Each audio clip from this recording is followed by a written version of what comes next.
Hemocue, a world leader in the manufacture and sale of point-of-care blood test systems, introduces the Hemocue Glucose 201 system.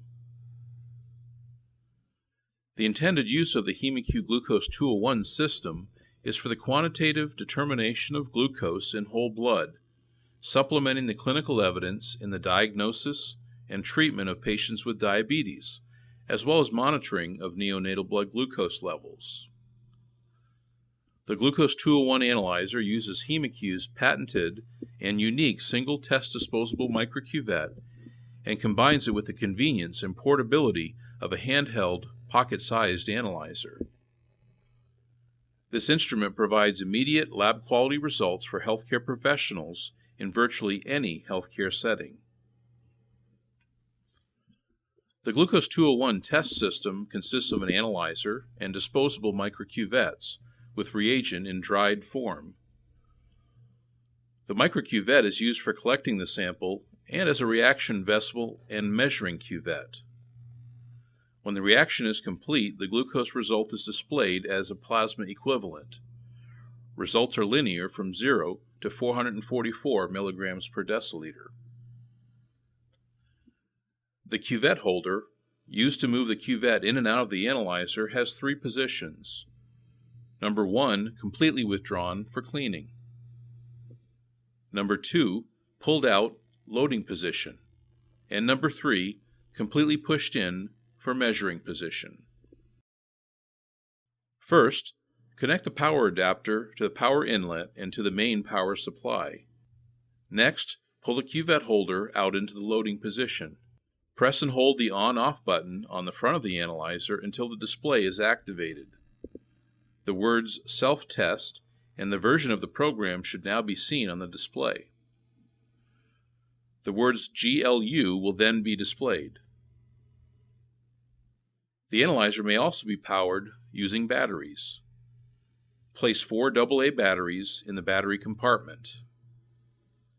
A new set of batteries can operate continuously for 100 to 150 hours. Remember, when going from battery power to main power supply, turn the analyzer off before connecting. The system is factory calibrated and needs no further calibration. The Hemocue glucose reference system is traceable to an isotope dilution gas chromatography mass spectrometry method, or IDGCMS. The Hemocue Glucose 201 microcuvettes contain an exact quantity of dried reagents which automatically produce a chemical reaction when in contact with blood. The microcuvettes should be stored refrigerated. A sealed, unopened vial of microcuvettes has an expiration date of 9 months from the date of manufacture, as is indicated on each vial. Once opened, the vial will have an expiration date of 30 days. It is recommended that the date of opening be written on the vial for good laboratory practice. Microcuvettes should never be left outside the plastic vial even for short periods. Only remove the required number of microcuvettes. Microcuvettes are moisture sensitive. Each vial has a desiccant in the lid to prevent moisture accumulation. Always close the lid with a tight snap. Some microcuvettes are packaged individually wrapped. They must still be restored refrigerated. However, the individual packaging provides the full expiration date since only one package is opened at a time. To perform a capillary sampling test, first make sure all of your capillary supplies are ready for testing. To begin, pull out the cuvette holder to the loading position. This is noted by a distinct stop which should not be exceeded. Turn on the analyzer by pressing and briefly holding the on and off switch on the front of the unit. The display shows self-test and the version number, followed by the letters GLU. After approximately 15 seconds, the display shows ready with 3 flashing dashes. Next, take a microcuvette out of the vial and close the vial immediately. Make sure that the patient is seated comfortably. The hand should be warm and relaxed. The patient's hand should be straight but not tense to avoid stasis. For best results, use the middle finger or ring finger for sampling, and avoid fingers with rings. Clean the intended puncture site with a disinfectant and allow it to completely dry or wipe off with a dry, lint-free wipe. Using your thumb, lightly press the finger from the top knuckle to the tip. This stimulates the flow of blood to the sampling point. Use very gentle pressure. Place the lancet at the side of the fingertip. Not only is the blood flow at its best at this point, it also causes the least amount of pain. Since the majority of imprecise results are due to poor capillary blood flow, it is essential that a deep puncture is obtained. Wipe away the first 2 to 3 drops of blood. This stimulates blood flow. If necessary, apply light pressure again until another drop of blood appears. Avoid milking. Make sure that the drop of blood is big enough to fill the microcuvette completely. Introduce the microcuvette tip into the middle of the blood drop. Fill the cuvette in one continuous process. If the cuvette is not completely filled, discard the cuvette and repeat the procedure. Use a lint-free material to wipe off the excess blood from the outside of the cuvette tip. Use the motion of removing butter off a knife.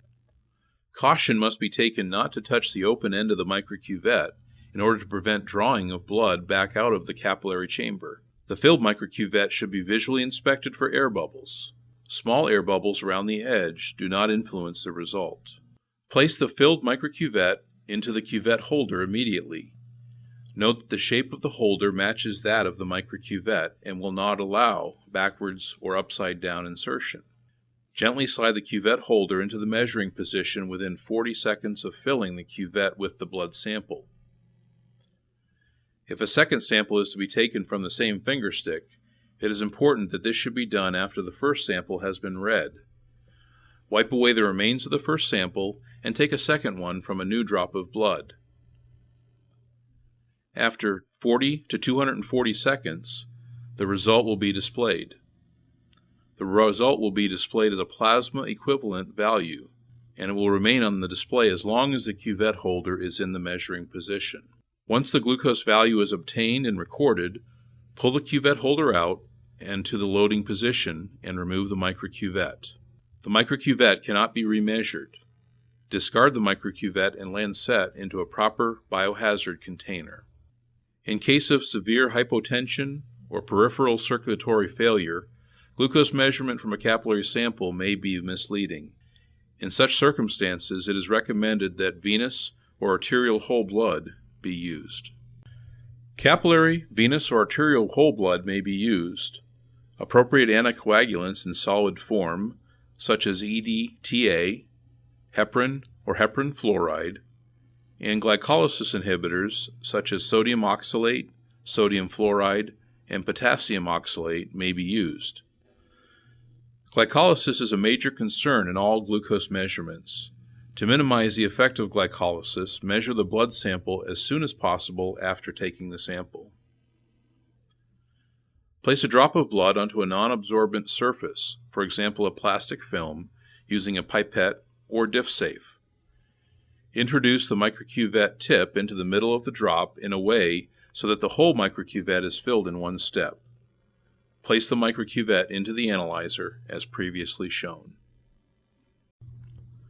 To comply with good laboratory practice, a quality control check of the Hemocue Glucose 201 system must be performed on each day of testing prior to patient testing, using recommended controls.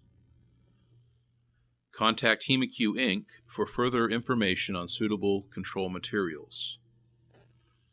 Follow the control manufacturer's instructions for storage, mixing, and care.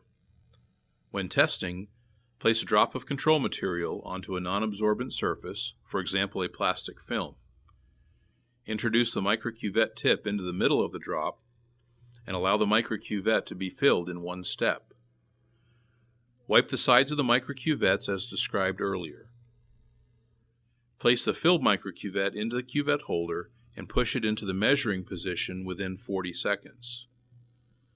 Wipe the threads of the vial and cap with a clean tissue before replacing. Recap the vial tightly and store the control according to the manufacturer's instruction. When the result is displayed, compare the result with the expected value. If the result does not fall within the expected range, consult the troubleshooting section of the operating manual and do not proceed with further testing. The cuvette holder should be cleaned daily with alcohol or mild soap solution after removing it from the analyzer. It is important that the holder is completely dry before replacing it in the analyzer. Improper use may result in blood being splattered into the optics, obstructing its light path and causing the analyzer to display an error code. This can easily be corrected by cleaning the optronic unit using the Hemocue cleaner. To remove the cuvette holder, make sure the analyzer is turned off. The display should be blank. Pull the cuvette holder out to the loading position, using a pointed object to carefully press a small catch positioned in the upper right corner of the cuvette holder. While pressing the catch, carefully rotate the cuvette holder towards the left as far as possible. Carefully pull the cuvette holder away from the analyzer. Clean the cuvette holder with an alcohol or mild detergent. After removing the cuvette holder, take out a cleaner from its package and open the individually wrapped cleaner. Insert the cleaner into the optronic unit and clean by pushing the cleaner in and out about 5 to 10 times. Inspect the cleaner. If the cleaner is contaminated with blood, repeat the process with a new cleaner. Wait 15 minutes before replacing the cuvette holder and using the analyzer. If a Hemocue cleaner is not available, the optronic unit can also be cleaned using a cotton tip swab slightly moistened with distilled water.